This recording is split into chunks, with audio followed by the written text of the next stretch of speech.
Jika anda tengah mencari tanah lot untuk bina rumah sendiri, kat belakang saya ni ada satu lot tanah yang bagi saya harga patut, tak mahal sangat, tak murah sangat.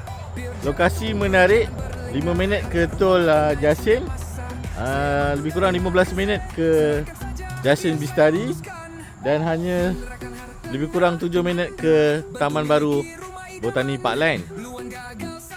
Kepada yang berimpian untuk bina rumah sendiri atas tanah, so anda boleh tengok tanah kat belakang saya ni. Jalan raya telah ada dibina, kemudahan elektrik dan juga air sudah ada.